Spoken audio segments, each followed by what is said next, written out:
Yes. All right, we're now back from recess for lunch, and we'll begin here in a moment. I just want to reiterate that we greatly appreciate all the comments from people that have been here today, and remind people out there who can't be here today or at the next meeting, they can contact us through the website or through email. We highly encourage you to contact us and give us your viewpoints. This is certainly just the beginning of the dialogue with respect to this budget. So next we have James Kilpatrick, who I don't believe is here. Okay, Lynn Steffen. Is she here? Okay.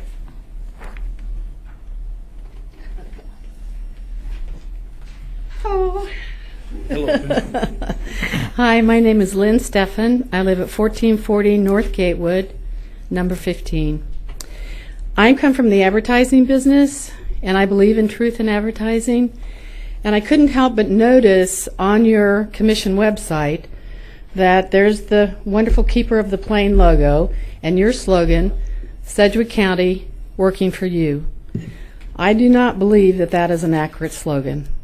And I would like to have you consider, knowing that 95% of the comments in this audience today, 95% of the emails that you have received are against the cuts. And I would like to have you consider this as a slogan. Sedgwick County, 3 commissioners in the majority, working for their own ideology, the public be damned. Thank you. Thank you for your comments. I'll just remind everybody that there are thousands of people out there who have a different view, and they will not be forgotten either. Next we have Pat Lehman, because I believe the others have left. So Pat Lehman, yes.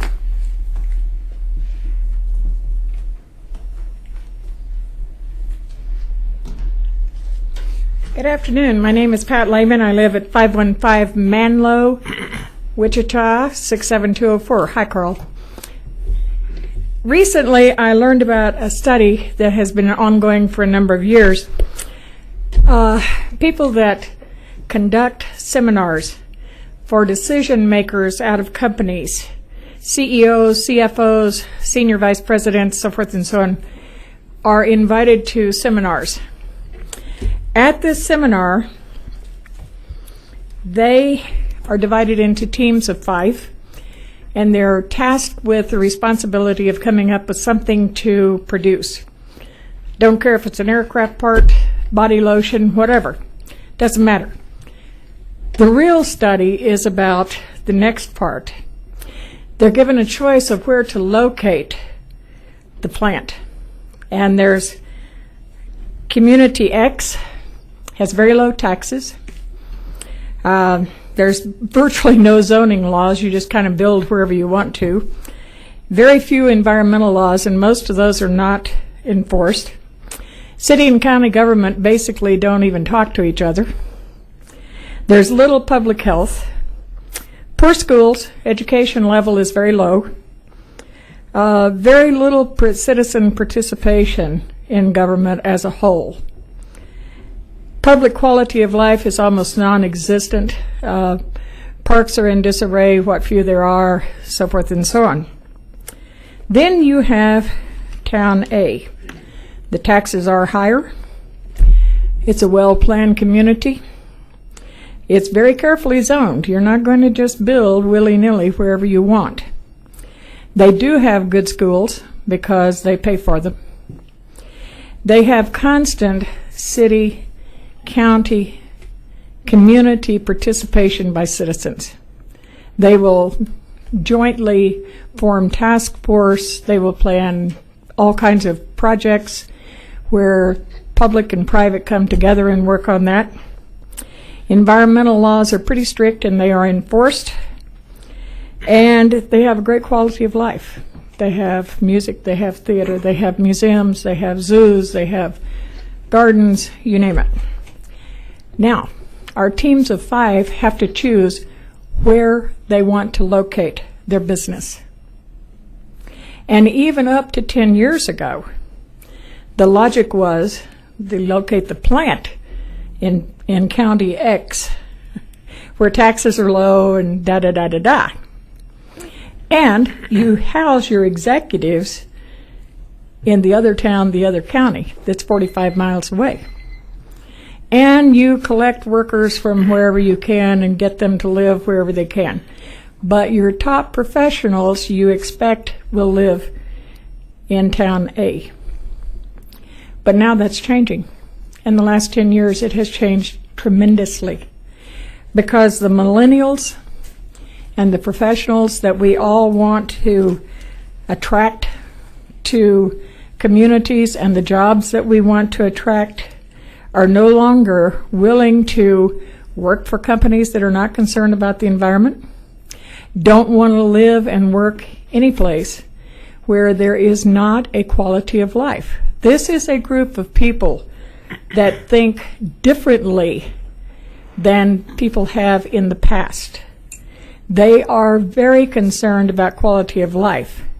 So if you want to attract those kinds of people, and we certainly want them in this town, we depend on engineers. We depend on really good professors. We depend on good business leaders.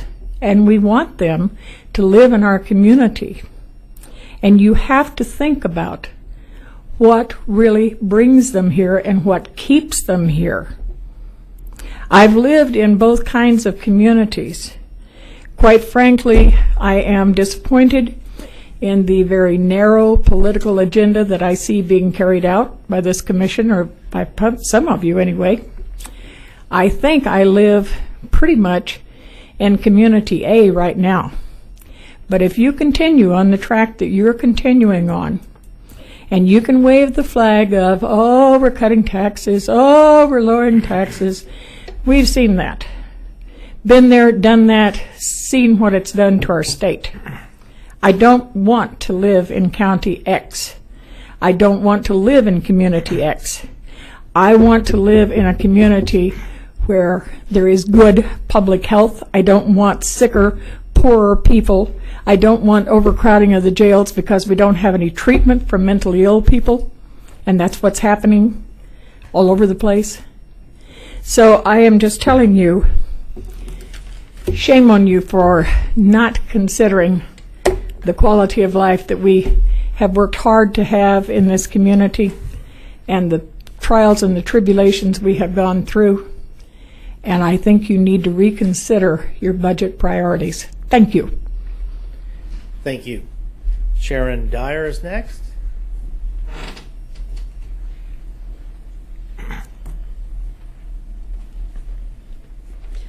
My name's Sharon Dyer, and I live at 2233 South Rosemary Court, and I am on Project Access. Doctors, they have found hundreds of doctors that donate their time. I am walking now because of one of those doctors, Jason Woolard, and he has helped me a lot. He's been taking care of me now for a year. They had surgery on both legs, having stents in. And Project Access has helped me before, many years ago, in between like jobs or when you're on your hard times, you know. So I am really happy for them and hope that they can continue and stuff. Thank you. Thank you, Sharon, for being here. Next, we have Sandra Carlo. Hello, my name is Sandra Carlo. I live at 13115 West Harvest Court.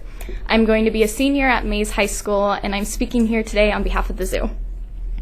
I'm first going to go ahead and just start talking about my experiences I've had at the zoo.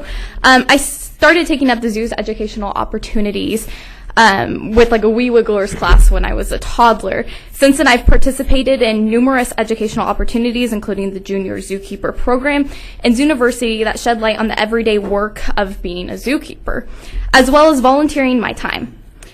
From the zoo, I've learned the importance of dedication and a strong work ethic. To me, the Sedgwick County Zoo is a place of community and involvement.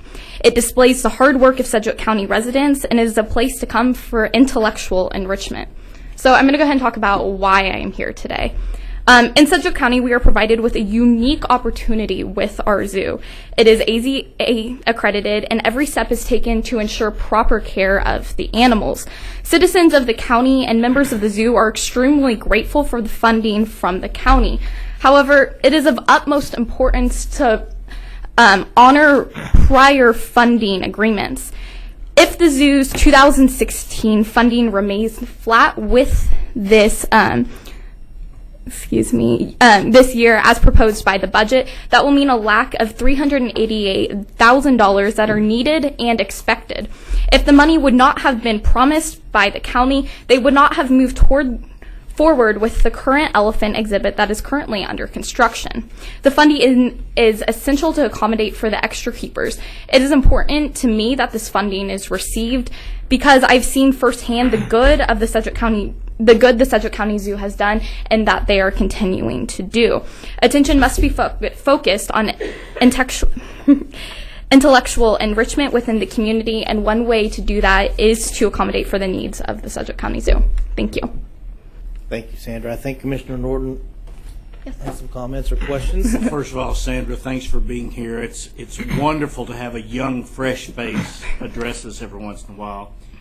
And I have to tell you that in a few years from now, one of my granddaughters may be in that same place because she's in the junior, today is participating in the junior zookeeper program out at the zoo. Mm-hmm. And it's amazing that I talk to her mother every day, and she said, I asked how she did, and she says she comes out of there with the biggest smile on her face that you can ever imagine. And she's been shoveling poop and sand for a week. But she's dedicated, she loves the animals, and she loves the zoo, and it appears you have that same passion in your heart. So thanks for coming here today. We appreciate it. Thank you. I have a question. Commissioner Howell.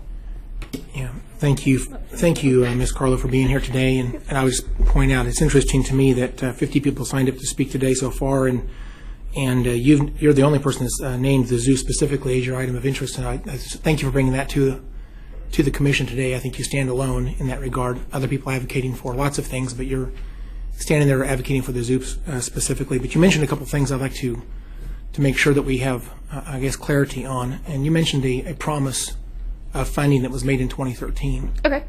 I wasn't here in 2013. Mm-hmm. And I understand that agreement that was made in 2013 was intended to give the zoo some ability to plan for the future. And one of the things they wanted to do at that time was have an elephant exhibit. It was their intention at that time that they would raise the other half of the money. Actually, they would raise the $10.6 million for the exhibit. And it came back to the commission last year, and late last year they approved basically 50% of the exhibit. And so that has never happened before in Sedgwick County, where the Sedgwick County Commission actually paid for part of an exhibit specifically. So that's a very unusual thing that happened. In a sense, they did not intend that in 2013. They planned on raising the money, but they were unable to do so. And in that agreement in 2013, there's also an opportunity for either party to terminate that agreement for any reason. And I believe that when they signed that agreement in 2013, they were in the process of 6.6% across the board cuts for non-public safety, 3.3% across the board cuts for public safety, laid off, I'm not sure the exact total here, I've got it in front of me somewhere, but around either 70 or 90 employees in 2013. They laid off another 70 or something like that in 2014. I could look those numbers up if anybody needs to know them. They cut both the exploration place and the zoo in those years, hundreds of thousands of dollars. As I mentioned a minute ago, they cut WATC last year $150,000. Now, when I look at the funding agreement that was signed in 2013, a couple of things have changed. Number one, I think they signed that with the intention that the revenues in Sedgwick County would be increasing, and we would be able to pay those commitments to the zoo. But that termination clause, I guess, gives us an opportunity. Should that not be possible, then it gives us an opportunity to actually exercise whatever difficult decisions we have to make. And so that's where we are today. Our economy has been somewhat flat, and we have had small increases in economy growth in Sedgwick County. Things are slightly getting better, but not quickly. Let me just point out that funding agreement included a 45% increase over a 5-year period. This year alone is a 7% increase. Our assessed valuations this year are only going up by 1.5%. And we only have one choice, really. Actually, we have a couple of choices. We could raise taxes to find more revenue to fund these things, or we could reprioritize and tighten our belt a little bit and try to find a way to make things work. I've been talking to the zoo, and I believe that there's ways that they can fully function with something less than $388,000 more this year.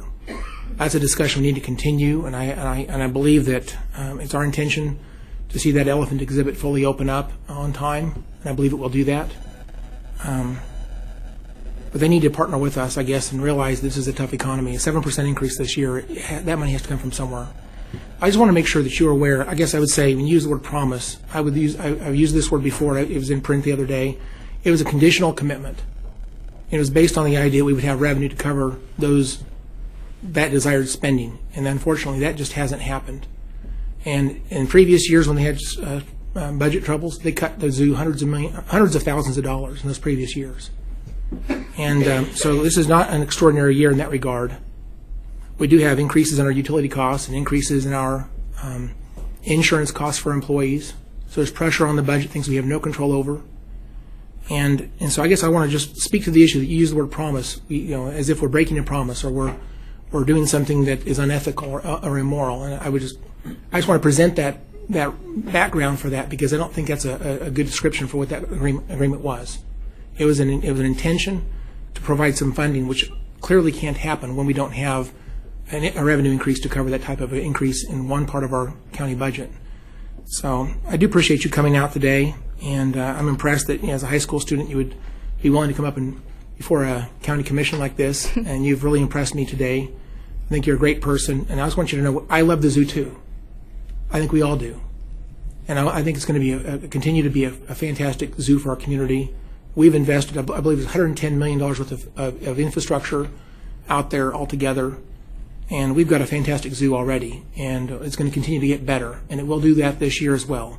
And I have every intention to make sure that will happen, but again, we've got to have some understanding, I guess, between these agency organizations that share in our budget shortfall. And that's all I have, Mr. Chairman. Thank you. Commissioner Unruh. Thank you, Mr. Chairman. Well, Sandra, thanks for being here. You don't have to stand there and listen to me talk. If you can sit down, or you're welcome to stand there, but I'm not going to ask you a question. I just want to express to those who are watching or listening that there's a different interpretation or analysis of the events that have just been described. A few years ago, when we made changes in the funding agreement, it was due to external circumstances and to the economy and to real revenue stream, well, I use the word crises. It was not produced by a new financial system that includes no bonding. This is driven by the fact there's a decision that we're not going to bond anymore, but we're going to continue to do those projects that were bonded. And in order to accomplish that, we have to take money from our general fund. So there's a completely different set of circumstances that drove the changes in the funding agreement a few years ago with the zoo. There was a different way it was handled. The manager and some commissioners sat down and talked with the folks at the zoo long before any of it even became public knowledge, and they worked the issue out. They came to a common agreement on what was going to be done. The zoo did not just arbitrarily receive a notice, we're going to break the contract, and then later on receive a notice that we're going to cut your funding. This was done, that was worked out through staff and within our budget ability, and everybody came to agreement. So I just wanted to throw a different spin on it so that the characterization of the events might have a little balance. And I'm sensitive to it in that for several years I was on the zoo board, and I fully realize the cultural and economic impact that it has on our community, and as much as I can, I want to preserve that. That's all I have, Mr. Chair. Thank you. I'll say for the record, I think to try and pin any one particular budget decision or reduction based on the idea that we're going to be more fiscally responsible, obviously is disingenuous. There are a variety of things that happen in our budget. For example, we were hoping for 1.9% growth, but we only had 1.5%. That being said, I think there's some facts that need to get out there about the zoo exhibit. I think there's unanimous support on this commission for the zoo. My family belongs to the zoo. My daughter spent 3 weeks out there this year in the Zoo University program. And we all support the idea of an elephant exhibit. The question is, are we going to do it in a fiscally responsible manner or not? The AZA requirements do require us to have 3 elephants. We can have 3 female elephants, but unfortunately, the Zoological Society is determined to have 6 or 9 elephants, and they're committed to breeding them because they think they can save the world population of the elephants in Africa. And while that's a noble cause, the question is that really going to be effective, and is that a function of Sedgwick County taxpayers? Now, and the difficulty we have up here is we have constituents that are on both sides of the issue. I've had some constituents say, raise taxes for the zoo. I have others say, you're giving them $5.6 million a year. Why are you giving them anything? They should be run by private dollars. So you have these different viewpoints that you have to try to work on. It's important to remember that we're giving them close to $11 million this year, if you include the $5.3 million for the elephant exhibit. Now, we don't have to have 6 to 9 elephants. We can do that somewhere in the future when we have more money. There have been numerous meetings with members of the zoo board seeking some sort of compromise. But unlike all the other organizations that we've talked to, they're open to some sort of compromise. There's been no willingness at all on behalf of the zoo board to compromise. And that's unfortunate, so that makes this difficult. You add that with the fact that the information that we're given when that zoo agreement was approved indicates to me that they should have enough money to operate even with the elephants. Now they're trying to change their song and say, no, they need more money. So we're still working that out. We're going to continue to meet with them, try to work on a compromise, but it goes both ways.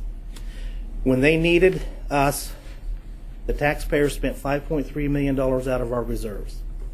Now we need them to work with us and to work to some sort of compromise, and I hope they're willing to do that at some point in the future. Commissioner Peter John? Thank you, Mr. Chairman. Since January, I've had the privilege of sitting in the Dave Unruh seat. I think they've got a name plaque, one of your name plaques on that out at the zoo board. I noticed that. Did you miss that? I have had the opportunity to visit with fellow zoo board members, management out at the zoo, obviously talking with fellow commissioners, and a lot of citizens out there who have an interest in the Zoological Society. And I'm a little bit more optimistic that I think there's a possibility of reaching common ground. Having said that, when we're in a situation where they're projected under the funding agreement to have a 7% increase in funding, and as the chairman pointed out, our tax base has grown 1.5%, that's a challenge. A bigger challenge is that current funding agreement next year has another 6% increase in it, and the year after that it's about an 8% increase. And I just don't think there's any way our tax base is going to be able to grow in proportion to it. And that makes for a very challenging environment. So I wanted to provide that context in the question because I know the zoo is important to a lot of folks out there.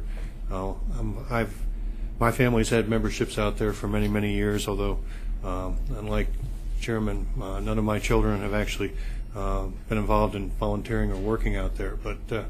But I did want to try and provide some context because I know county staff as well as myself and some of the other commissioners up here have been involved in discussions with the zoo board and are trying to see where we can try and come up with a way of getting some common ground. And I'm looking forward to visiting with the head of the zoo, Mr. Reed. I understand he's traveling at the moment, but I think he'll be back in the country here soon. So thank you, Mr. Chairman. Commissioner Unruh. Thank you, Mr. Chair. I just want to say for the record that to characterize my remarks as disingenuous, I think is disingenuous. Let me say they're inaccurate And I think they are not inaccurate. and not appropriate according to our CFO. I think they are accurate. Okay, we'll have to agree to disagree. And how would they be inappropriate, sir? Well, because there are thousands of decisions that make or go on in our budget. Some push up, some push down. He explained it to us before, and you still don't understand it. So I guess we're going to have to agree to disagree. I guess we will. Commissioner Peterjohn. Mr. Chairman, I just want to make sure, Commissioner Unruh, I wasn't implying in any way, shape, or form that your remarks were either disingenuous or inaccurate, and if that's the case, I just wanted to clarify for the record. No, I was pushing back at the chair. Oh, okay. I'll accept that pushback. Thank you. But one other point, I think it's important to realize that the funding agreement would have projected, I believe, correct me if I'm wrong, Commissioner, about a 45% increase over the period of time for the zoo. And we couldn't promise that to the Sheriff's Department, Fire Department, EMS. So I didn't support it at the time because I knew it was a commitment that was going to be very difficult, if not impossible, to keep because of this new economy. And we keep having, in our budgets, we keep having overly optimistic projections of how much revenue we're going to be in, and we don't ever meet them. So I think we need to start with a more realistic baseline in our future budgets so that we won't end up making commitments that we know we can't keep at some point in the future. But there again, sometimes we have a different opinion on that as well. So Let me go ahead and just say that they did have some cuts leading up to 2013. I think that was intended to be some restoration of some of the cuts they'd had in the previous years, but 2013 was a low point in funding for the zoo. But they did make it, and we had a great zoo in 2013. We've had a great zoo before 2013. We have a great zoo today, and so they did restore a lot of funding. But from that point in their difficult budget history, from that point to the 2018 planned funding agreement, it's a 45% increase. This year alone, it's a 7% increase. That's exactly what the agreement shows. Thank you. next, I believe, is Benny Bowman. Benny Bowman. Thank you, Mr. Chairman. My name is Benny Bowman. My address 1914 Euclid, and I have sympathy for you for having to sit through all this. Commissioner Howell and I spent in the same room doing that quite a few hours up in Topeka. Of course, anybody can tell I've been around quite a while, and especially through the political arena. And I just heard you get tongue lashing from a couple of ladies here a little while ago. And if there's anything I found out about in the public and when it comes to politics, is that if there's anything that motivates people to go to the polls or come to meetings and whatnot, it's money. And you start passing out money, and you're going to, attract a long line. And of course, if you start cutting money, you're going to have a longer line.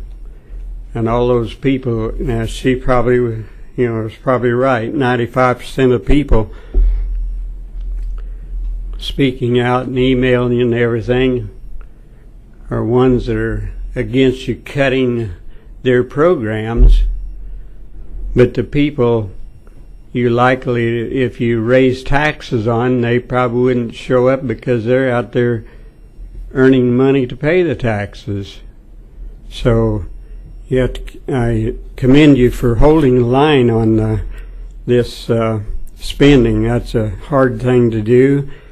But to go out and borrow money at this time is, in my opinion, is very irresponsible because of the economy hasn't picked up, and you, just like Richard just got through, Chairman Renzo just got through saying, we don't have any indication our economy is going to pick up.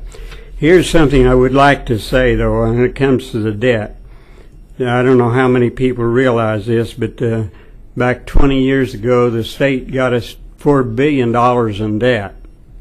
And don't mention it, I was just in Commissioner Peter John's office a minute ago, and I know I've got the same information at home, but I didn't think to pick it up. But anyway, out of this book of 2014 says the projected balance 6/30/15. That's just not more than 30 days ago. Is $3.9 billion for the state. When Commissioner Howell and I was serving up there in 2011, the balance of the state debt was $3.8 billion. And it cost $300 and some million to service it in 2011. The fiscal year 2013 principal and interest is $402 million. The per capita debt for Kansas is $1,112. That's for each and every one of you. The Kansas debt is $1,112. Nebraska's per capita debt is $14. Now, how are we going to compete with other communities when we get so far into debt? We owe so much money. And I'm sorry for this young lady, but she'll never see that debt paid off. Probably won't be paid off in 1,000 years. So that's what I'll say to anyone who encourages you to go into debt. It's a very seductive trap. Thank you. Thank you, Benny. Next, we have Ryan Penny.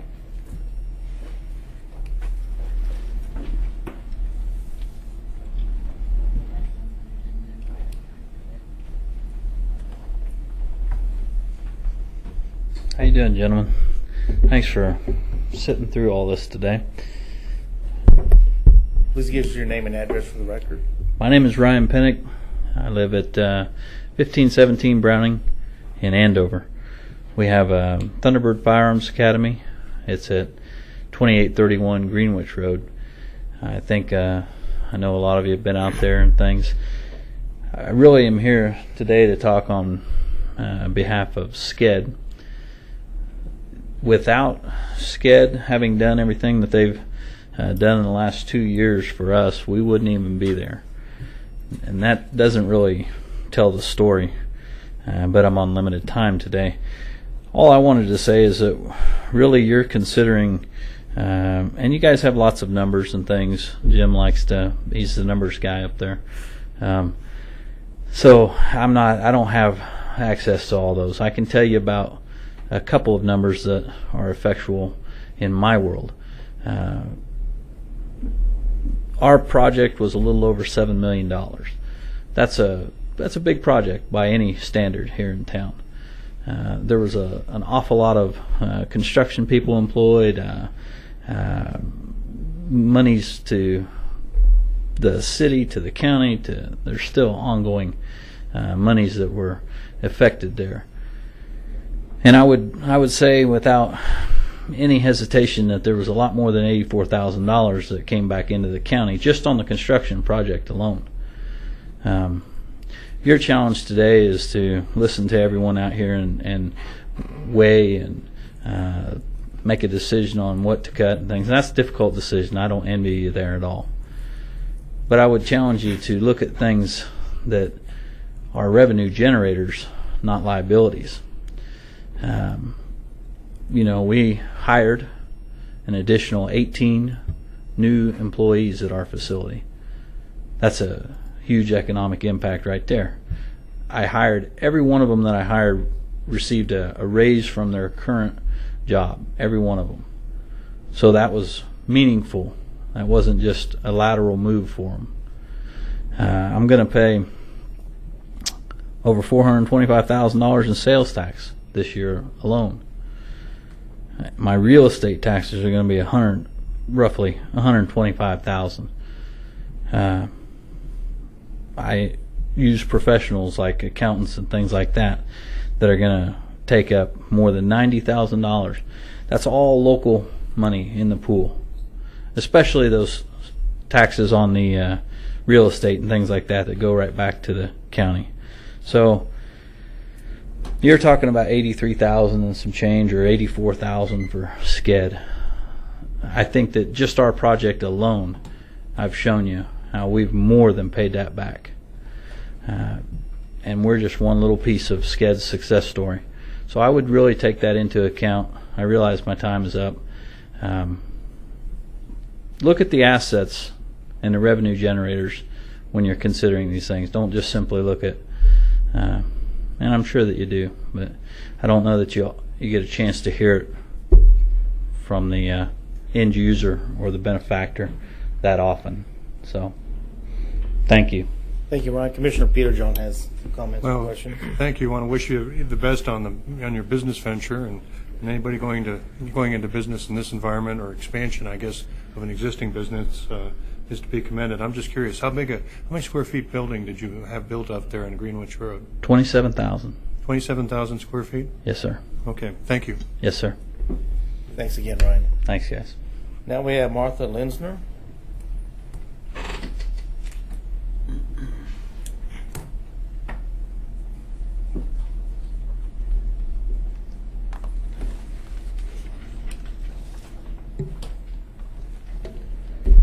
My comment said good morning, so I'll change that to good afternoon.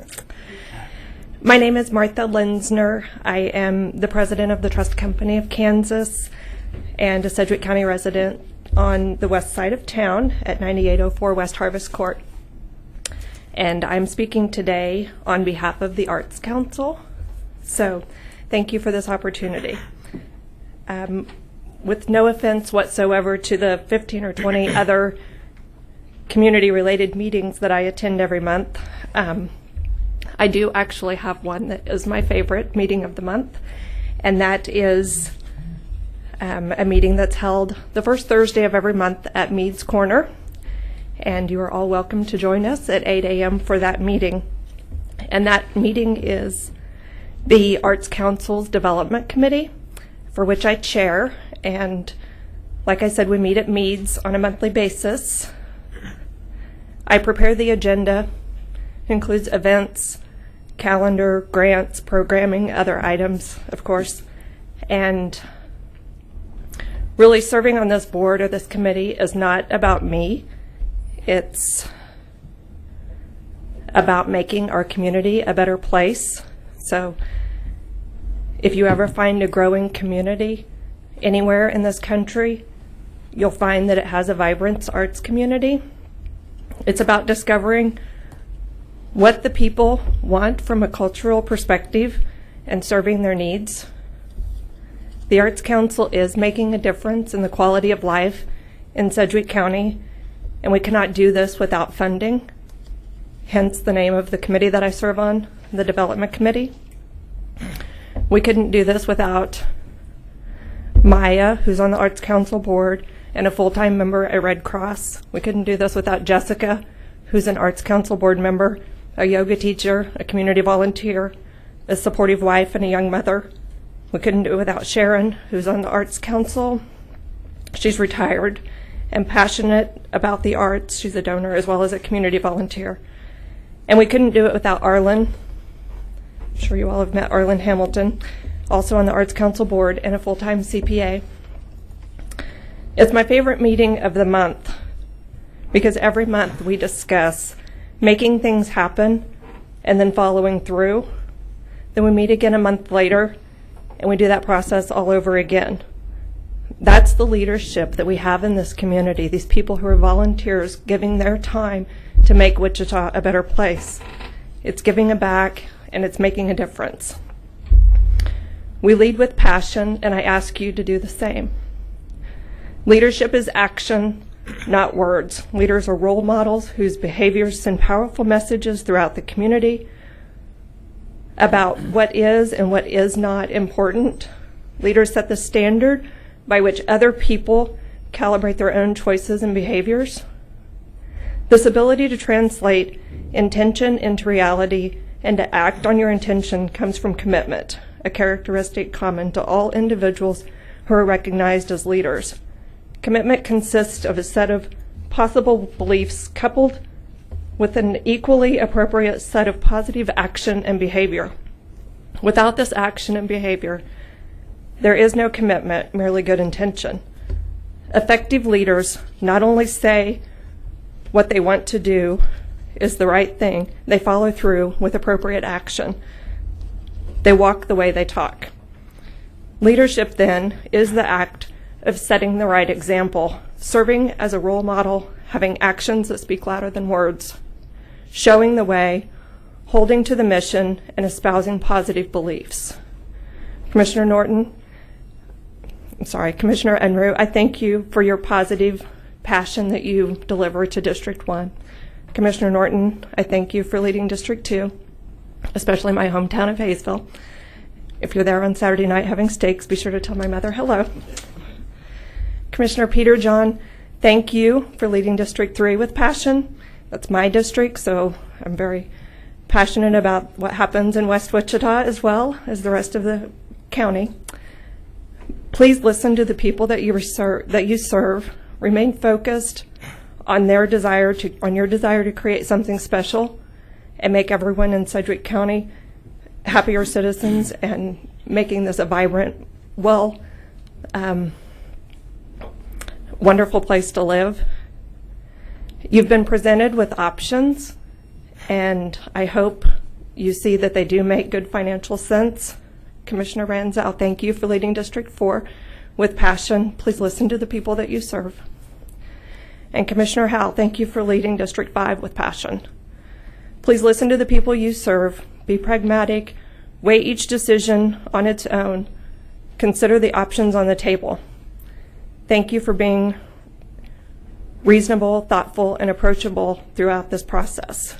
Again, I hope that all of you will take advantage of joining me at Meads on August the 6th, 8 a.m. for my favorite meeting of the month.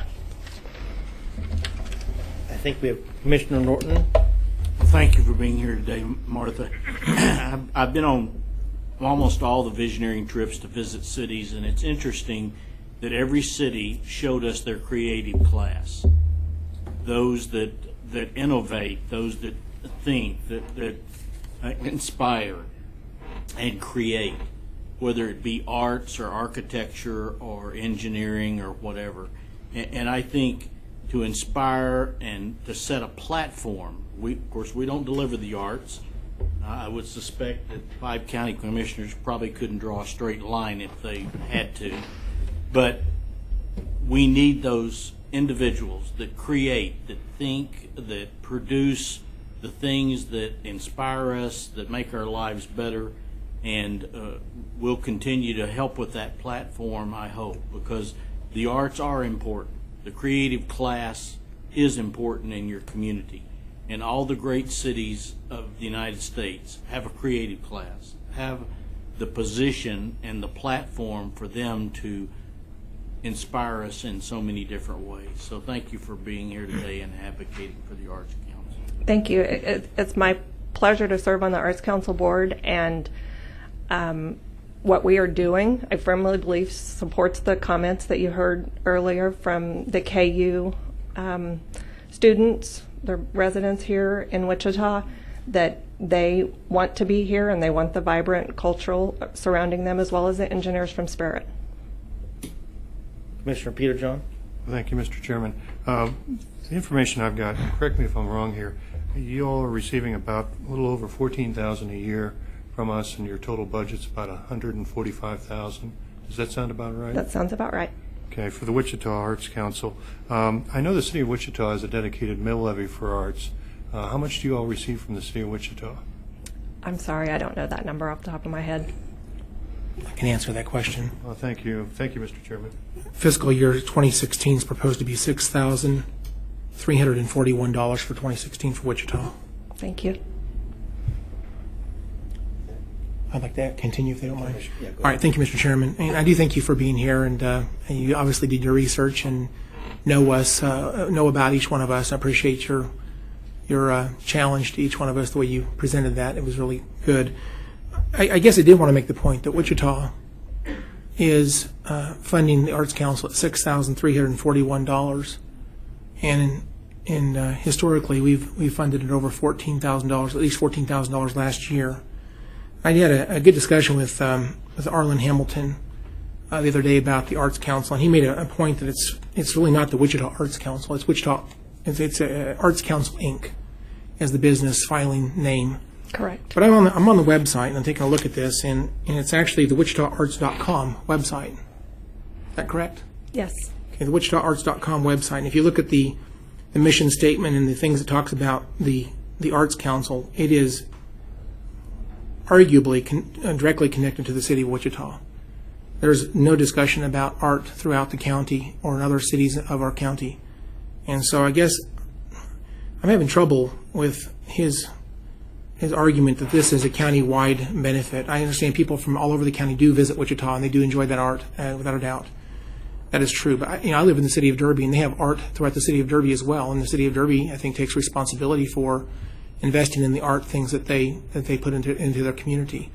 As I think every city of Sedgwick County takes some role in providing art for their own communities. And Wichita has a tremendous amount of art being invested in this community. But the question is, should we as a Sedgwick County government be invested in one of our 20 cities? This is if you go read the website, it is, I could read some of this, I would hate to bore the audience, but it mentions Wichita over and over and over again throughout their website. No discussion about anything outside of the city of Wichita. And even the website itself is WichitaArts.com. So I guess I just have a bit of a concern that we're putting even twice what Wichita is putting in, more than twice what Wichita puts into this. It's coming from our own Sedgwick County government. In this time of lean financial forecasts and trying to find ways to balance our budget, I think we need to look at the Arts Council and see. One of my discussions with Arlen was, what could you, how could you guys, tighten the belt a little bit, and what could you guys live with? And we had a discussion about that. I won't elaborate on that right now.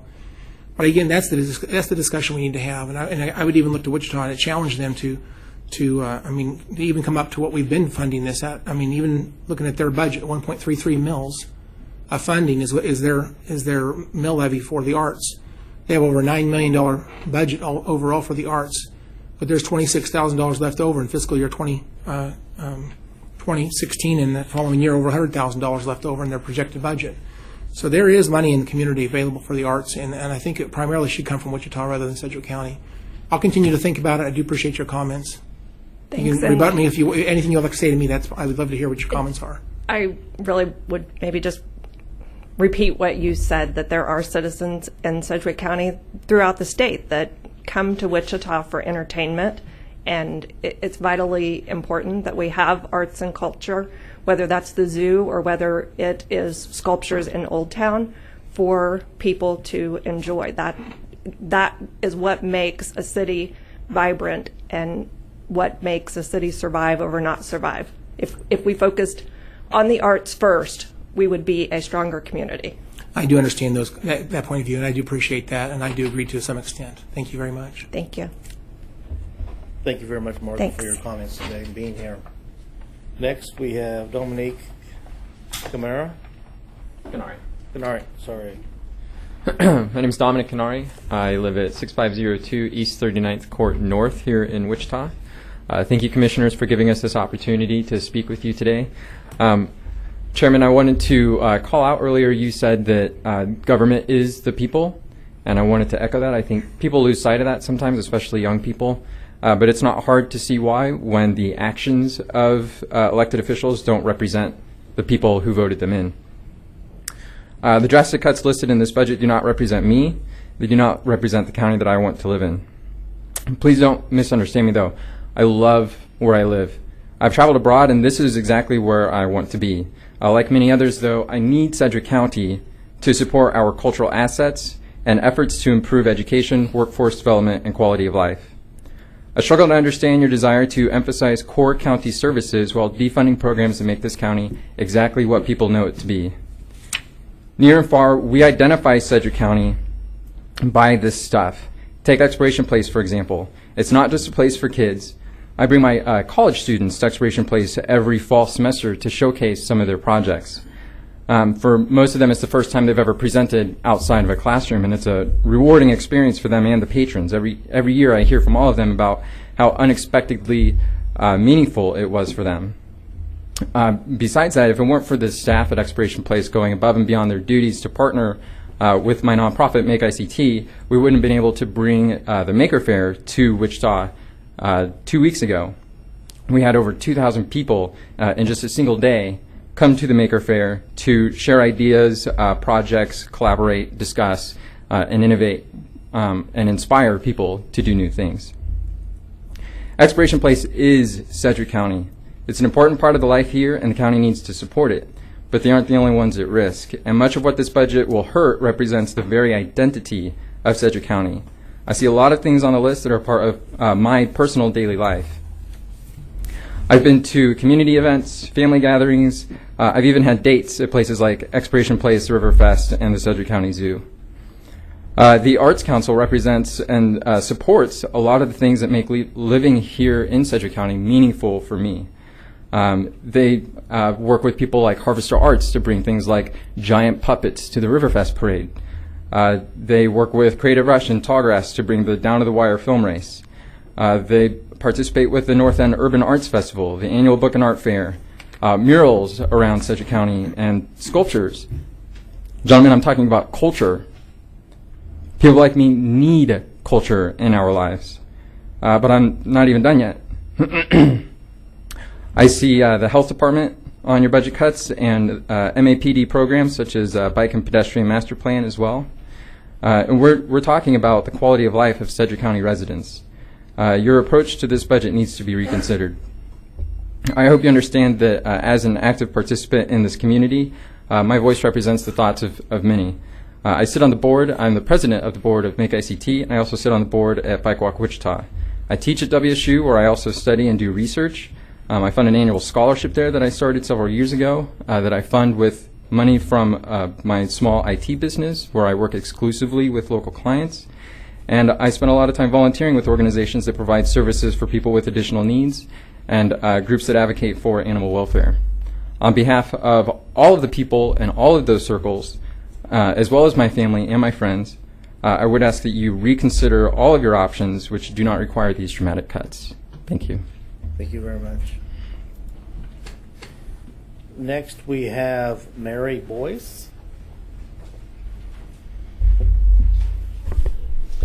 Good afternoon. My name is Mary Boyce. I live at 1312 North Rutland Circle over in East Wichita.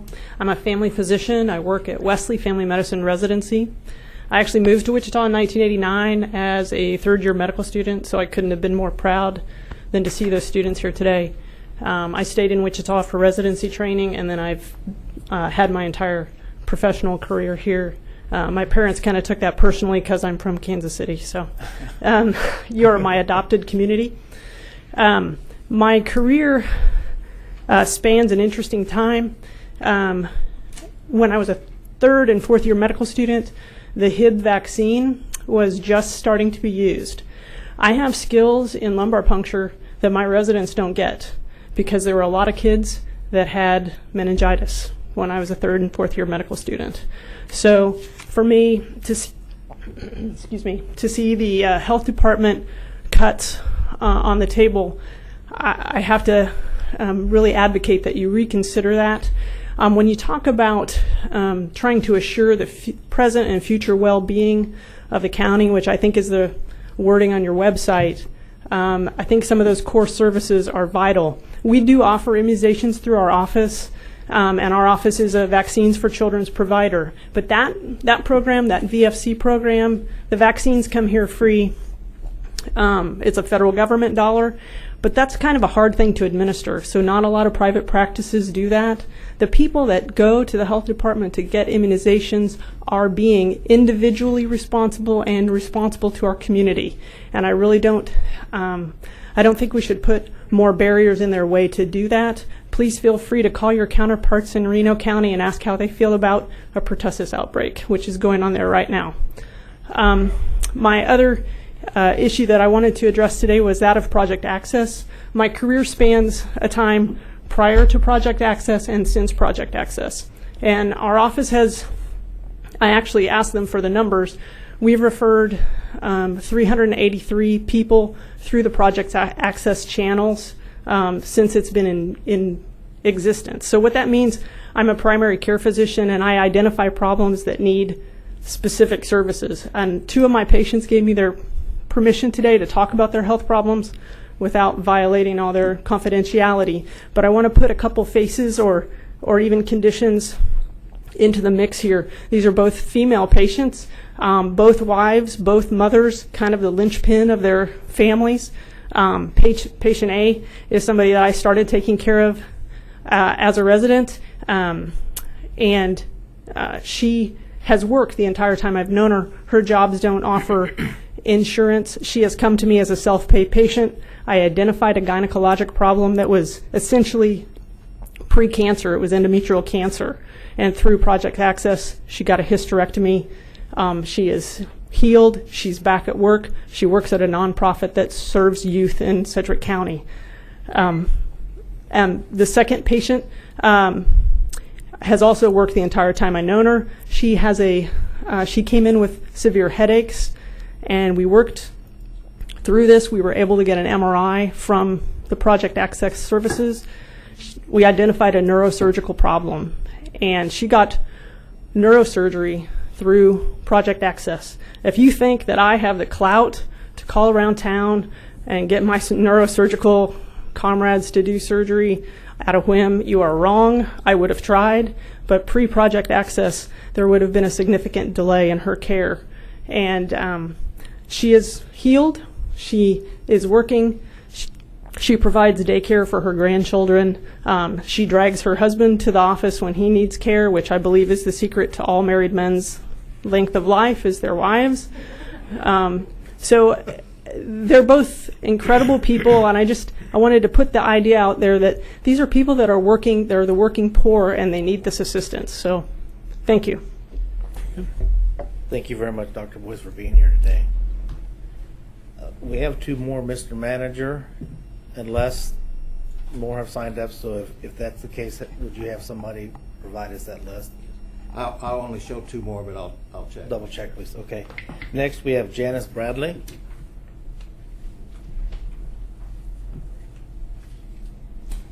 Okay, and then there was one, I guess. No Janice Bradley. I guess I don't see her. I'll probably get this last name wrong, but Sharon Ailsliger. Close. I apologize. I'm used to it. I married it, so. My name is Sharon Ailsliger. I live at 1421 South Lark Lane in Wichita, 67209. I am co-president of the League of Women Voters, Wichita Metro. Now, the League really, in a way, doesn't have a dog in this fight. We don't represent any group that's spoken. But what we do is we look at issues. We're totally nonpartisan. You might be my buddy today on some issue, and you might not be my buddy tomorrow on another. But that's the way the League works. We are very concerned about the budget cuts. We study issues before we take a position. So we have looked at the pros and the cons of issues. We are concerned about the quality of life, and all of these things that we've talked about, that everybody's talked about today, comes down to the quality of life. I am a Wichita born and bred, Kansas born and bred. I've lived other places. I remember the zoo when it was at Riverside. I'm not sure all of you, some of you are as old as I am, but I remember that zoo, and you know what? It was shameful. It was shameful. If I was going to bring somebody to town and show them my zoo, I wouldn't have. And I was a child, and I still remember that I thought that zoo was awful. Okay? So I remember the times. I remember moving back from California in 1978 and thinking, gee whiz, nothing's changed much. Don't have many restaurants, don't have many this, many that. That's quality of life, gentlemen. And the League is concerned. The health care is quality of life. We don't want people on the street dying. Not that that's going to happen, but there's always that possibility the more you cut. We'll cut a little this year, we'll cut a little next year. It's like a house. If you don't take care of it this year, it's going to cost you twice as much to get it back in shape. So the League is very concerned that the community as a whole can go downhill. We have positions on quality of life, we have position on health care, we have position on education, and we believe that citizens should have access to all of that. And yet you are cutting property tax. There's no money and then you're cutting property tax. $1.37 on a $100,000 house. My house, I'll give you the $3. Okay? Because cutting is not the answer. We want to maintain our quality of life, and we want to have a positive view. The League is concerned that we hear negative. We can't do it. Well, no, you can't. No, you can't. Not if you have can't.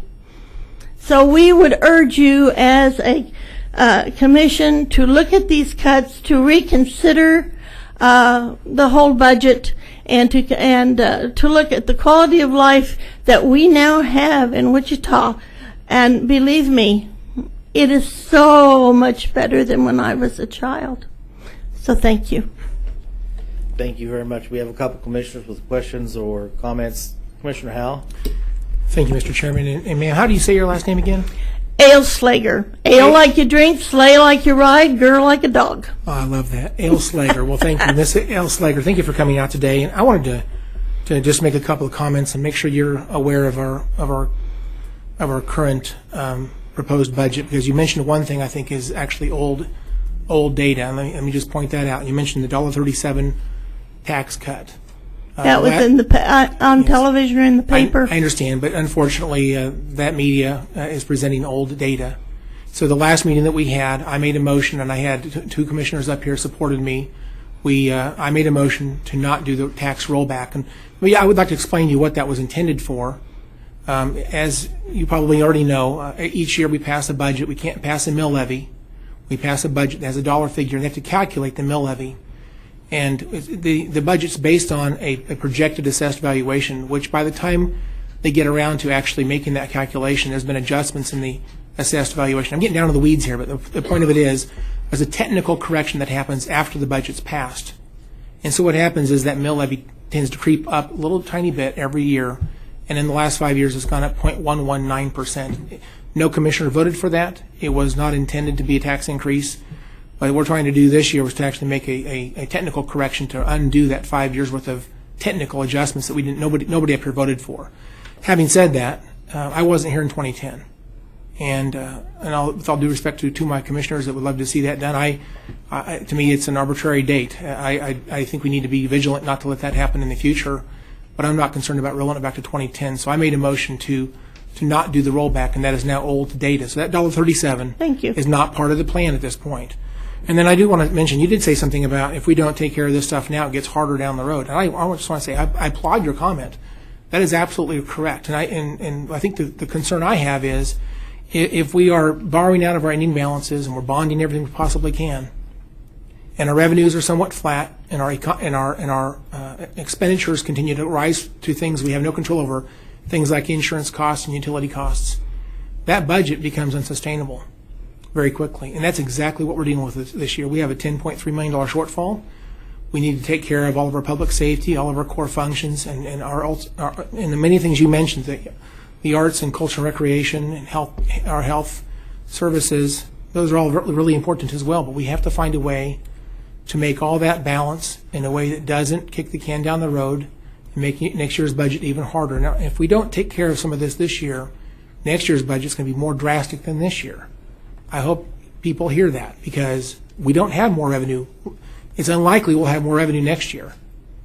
And well, that's sad, and I'm not here to argue with you, but I do think that a more positive outlook up here helps a lot. And I appreciate your comments. I just want to say that if there's a way we can somehow manage these important things in such a way that gives us the ability to not project even a more dire budget forecast next year, we need to take those actions this year. And that just means we have to make very difficult decisions. We don't have more revenue coming in. I think it's unlikely that we'll have a better source of revenue next year, and yet our expenditures continue to climb. We have to maintain things like roads and bridges and public safety and all the things that make Sedgwick County a safe place to live. And we have to have certain things to make it. We have to have an EMS system. We have to have 911 services. A lot of things we absolutely have to have. We just have no choice over. And so it just makes it really difficult for us to prioritize within this budget and do things that make it so that next year our budget is not even more difficult than this year's has been. And I think that's the message. I hope people understand this is not a made up. There actually is a budget shortfall. We've got to find a way to make it work, and that's the challenge. I would say, just as a citizen, forget the league, that I don't think my taxes are too high for what I get. And I have traveled in other cities and other states, and believe me, I think we're doing pretty good on many things, and I just want to see that it stays that way. And I would say that I bet you're glad that I'm up here because I'm the last speaker. Thank you very much again. Commissioner Peter John? Maybe you are and maybe you aren't. I do appreciate you coming to testify. I was going to make some of the same comments that Commissioner Howell had, but I would throw out to you in your area of responsibility, there's been a problem identified, and that's taxes shouldn't be increased without a vote by the people on the elected board that's responsible for them. I think that's just basic good governance 101. We have a situation where the mill levy was increased. No one up here voted for it. Unfortunately, what happened here is not an isolated event. It can occur in other local governmental bodies in Kansas, and that's because I think there's a defect in state law. And I would think that the League of Women Voters would have an interest in, please feel free to respond to my comments if you wish, Ms. Ailsliger, because how can you have accountability if the governing body doesn't take responsibility for setting the mill levy or whatever tax levy that they are able to impose, or fees, or whatever, I'll use the broader term, revenue enhancement that's out there? I think it's incumbent, if you're going to have good governance, that the elected officials take full responsibility, and you can't have an environment where the mill levy is increased without a vote of the elected officials. And that's happened here. It's happening elsewhere. It'll happen tomorrow. Could happen with this budget. I hope it doesn't, but the facts are it has, and it could. But I appreciate your comments and everyone else who's in this room who also testified. Thank you, Mr. Chairman. Commissioner Norton? Well, I'd like to thank everybody that came here today and joined the public discussion about the budget and our common interests and our common good. I do have 2 letters that I've received from citizens, one from Art Wood and Betty Wood, and one from Nick Bach. They didn't go on the online forum and fill out anything, but they did send a letter. I'd like to enter them into the record. I'm not going to read them today, but they can go into the commentary and be distributed. As we continue, our next meeting will be for public commentary will be August 6th at 6 o'clock in this room. We would urge citizens that have an interest in the budget and want to display their thoughts to the County Commission to participate. This is the town square that many of our founders talked about, that people need to engage and be part of the democracy that they so desire.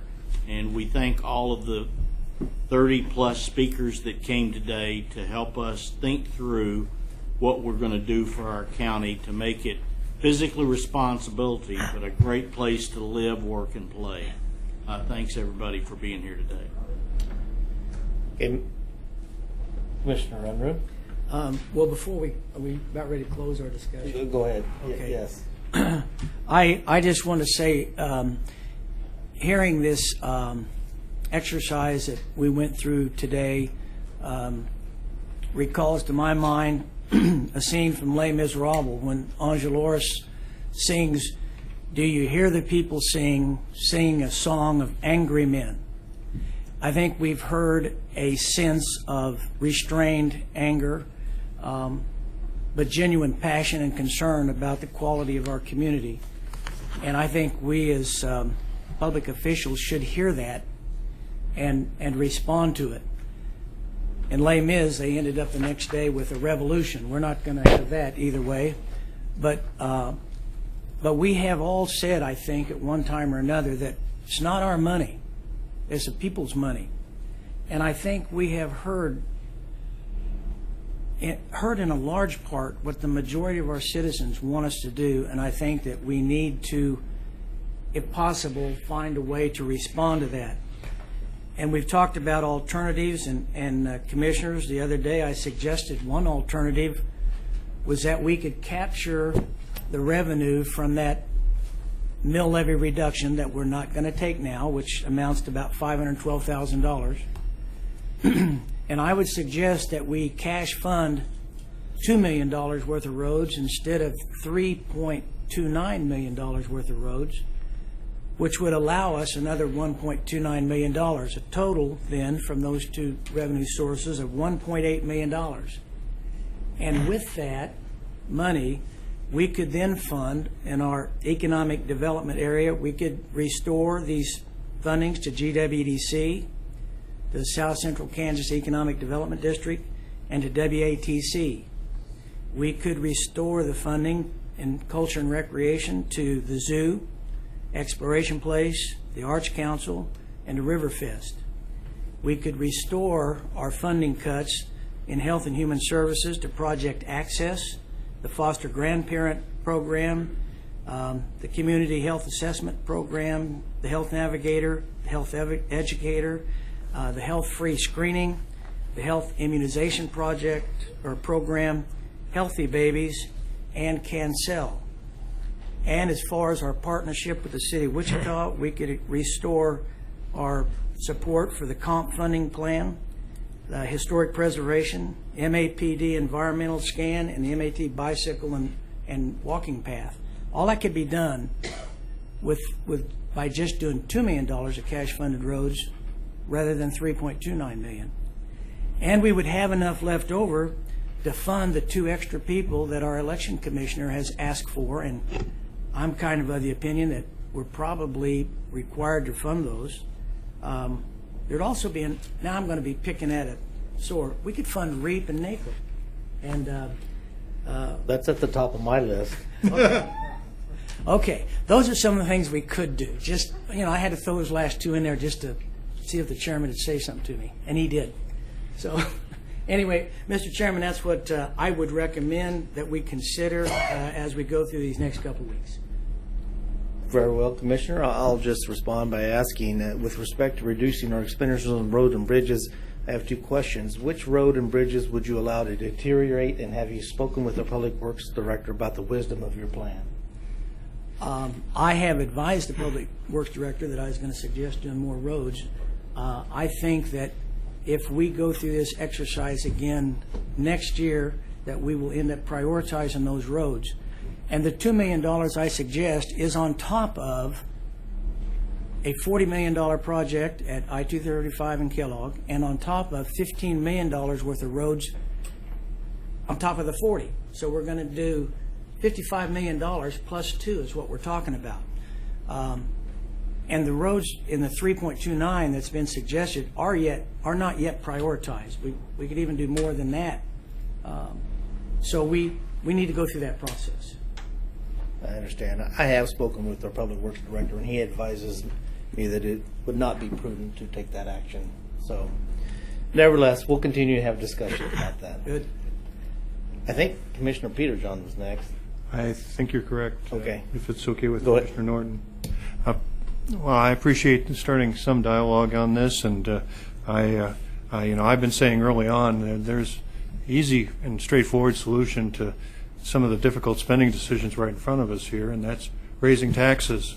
This has been done as recently as 2006. Some of the people who are on this commission were back here then. I was out in the audience back then, and traditionally, that's when, if tough spending decisions come up, that's traditionally kind of the direction people have gone. Now, I was elected on a platform not to raise taxes. I won't support it. In fact, I'd go a step further because I don't believe in mob rule. Now, the French Revolution is not a very good example. I would take the exception and say that I think the American Revolution is a much better example. And in that revolution, which, by the way, was over a level of taxation which is a tiny pittance, very, very small amount compared to the level of federal, state, and local taxes we have in this country today. We had a revolution. Having said that, I do agree with Commissioner Unruh on one point. Things are changing, and this is a dynamic, fluid process. I appreciate citizen input.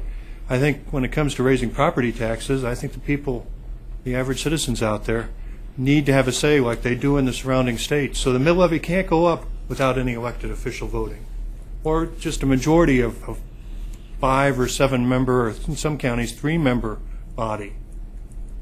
The voters decide whether the taxes should be increased.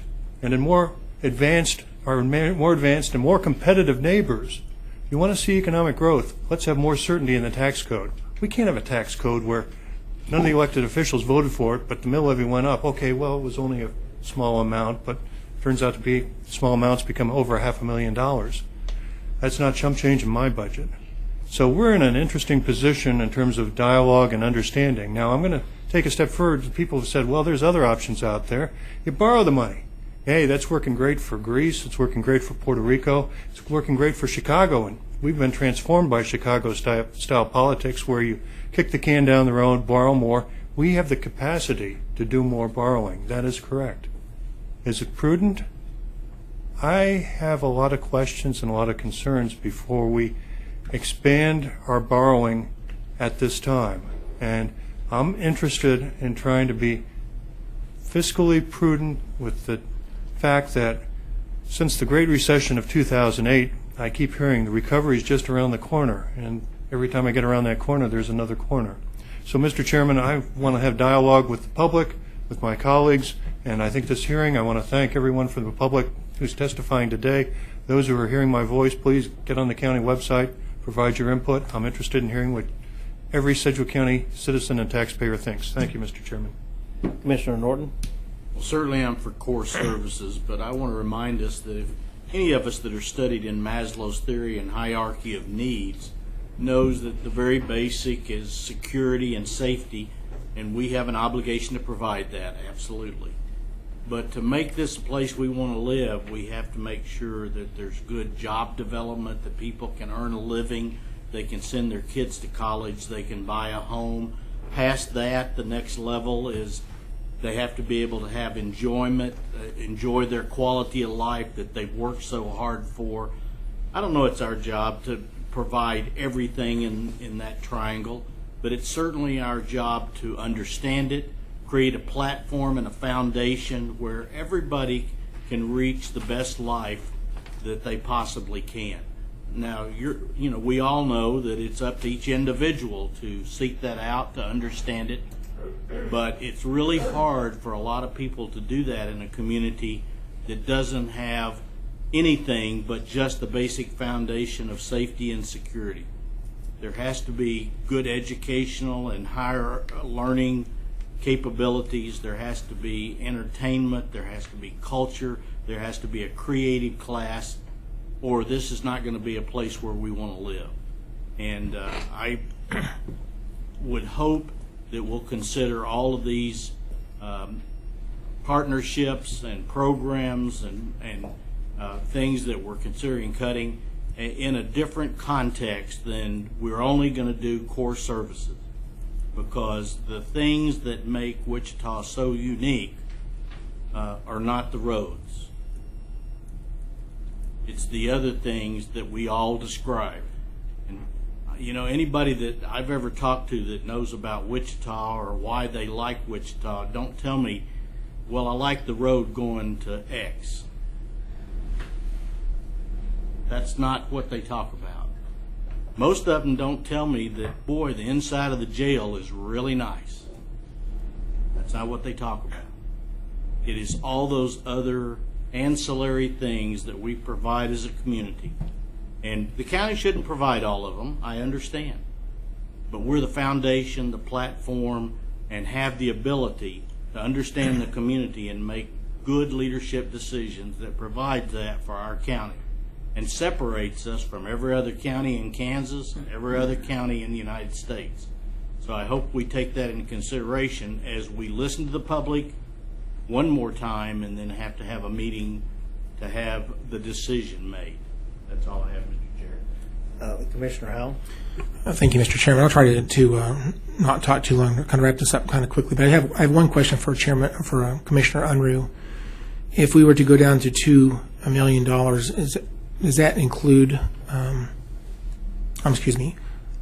down to $2 million. Are you still planning on borrowing the $1 million from the transportation to do that?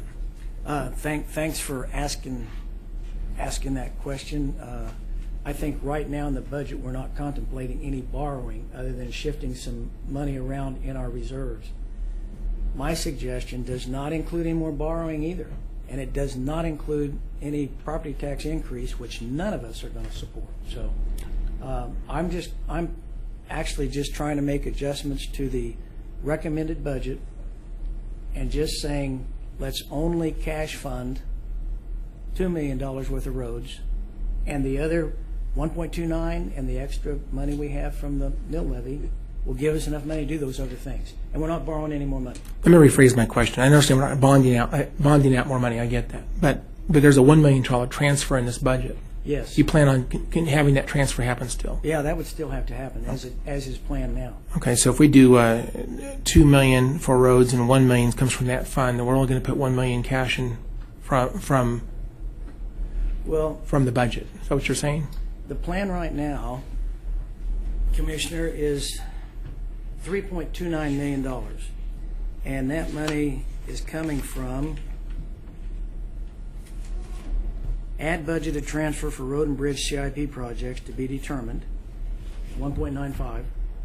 Add transfer to road and bridge CIP equal to the debt service of road-bound issues reaching final maturity in 2015. That's $339,600. And the last one is add transfer of cash to road and bridge. So those three things provided $3.29 million. I'm just saying only spend $2 million. So move 1.29 back into other into programs. The general, which would provide for all these services that our fellow citizens have spoken about today. Okay, so basically, if you subtract out that transfer, then we're basically using $1 million from those other sources you just named a minute ago.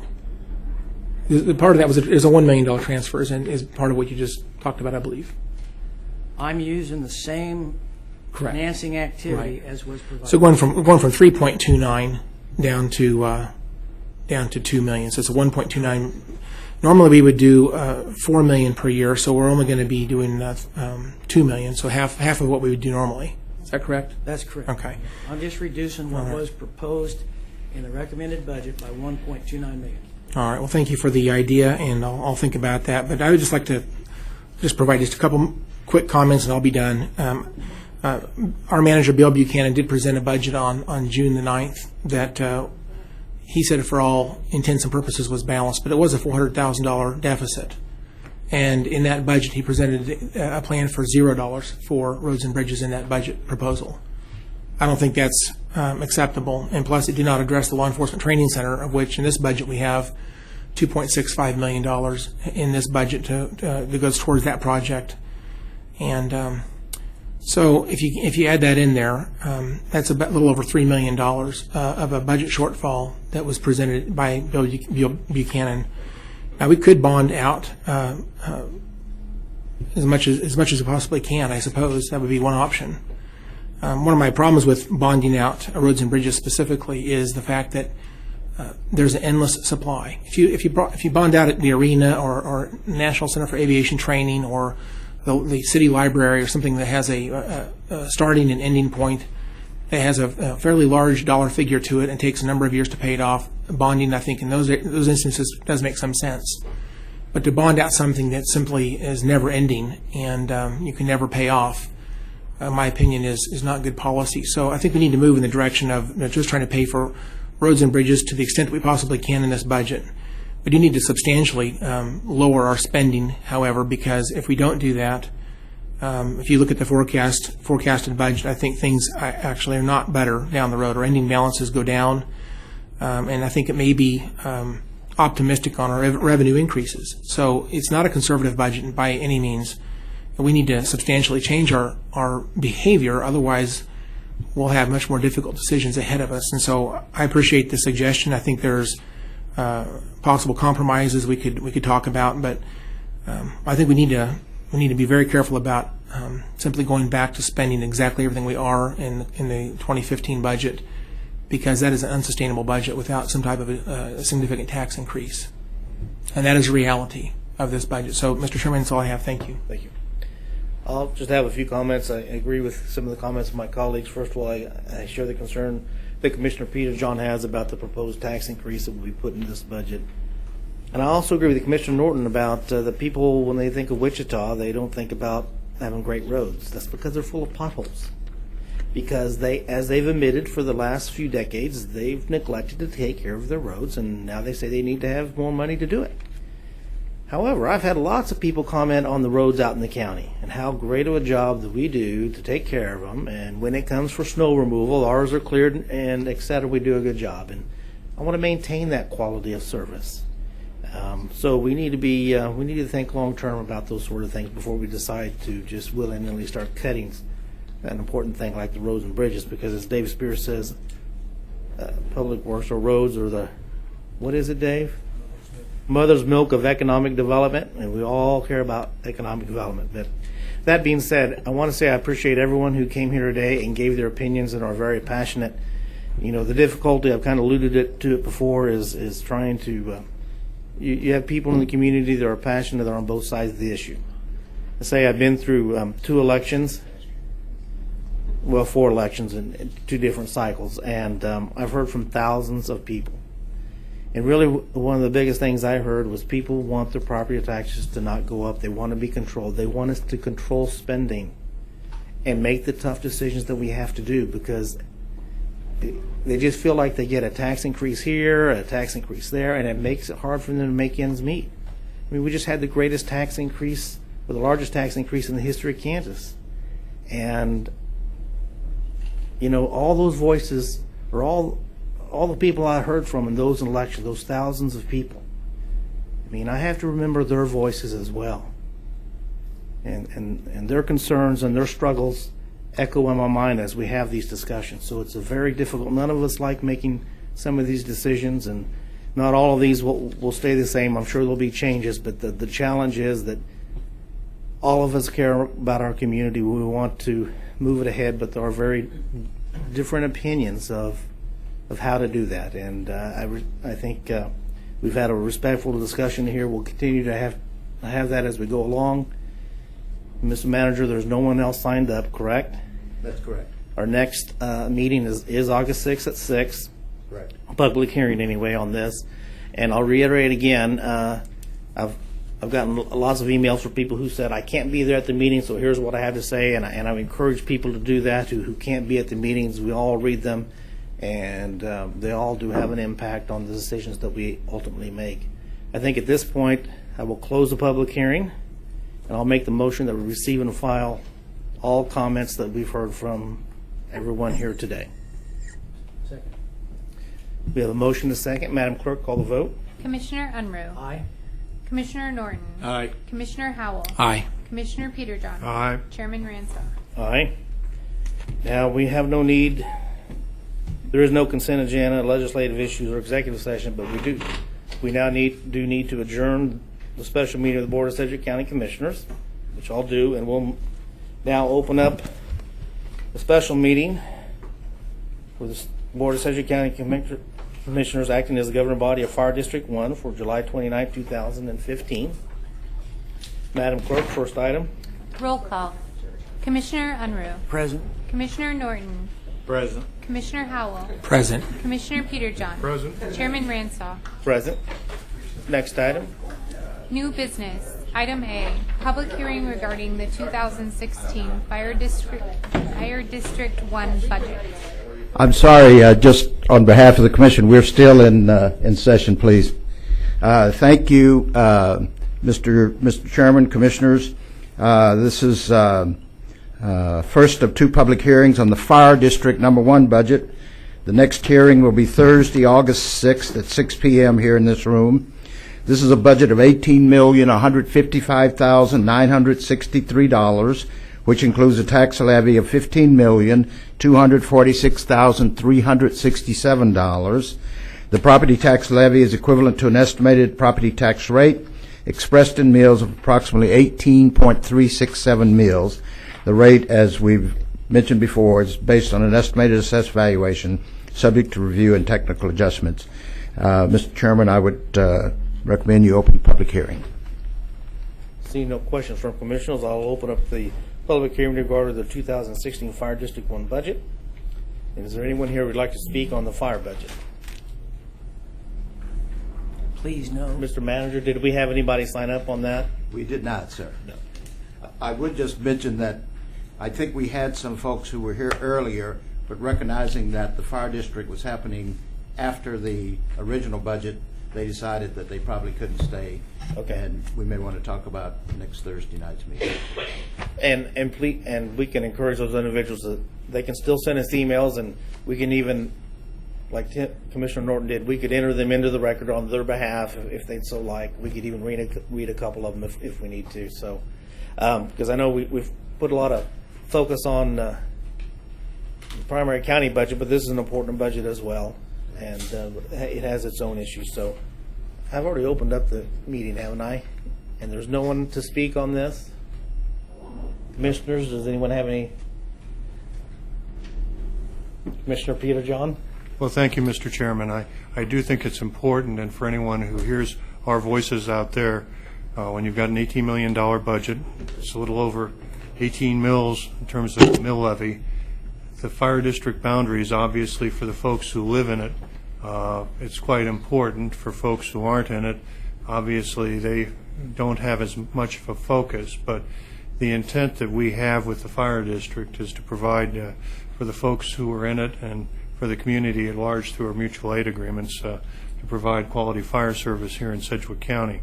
And I think it's important to get public input, and I hope we'll be able to get some at a later date. And I'm not sure how we get around the conundrum in terms of we had so many people here for the main county budget, but I know there's definitely public interest out there because I hear from folks in terms of the fire district. So I wanted to get that on the record this afternoon. Thank you, Mr. Chairman. All right, last call for anyone who'd like to speak in the public hearing. Seeing none, we will close the public hearing. Since there's no need to receive and file since there really were none except commissioner remarks, correct? Anything else come before the fire district, Mr. Manager? No, sir. All right, we'll adjourn the meeting for fire district number 1 and call back to the regular meeting or the special meeting of the Board of Sedgwick County Commissioners. Is there anything else to come before the commission, Mr. Manager? No, sir. Seeing none, we are adjourned.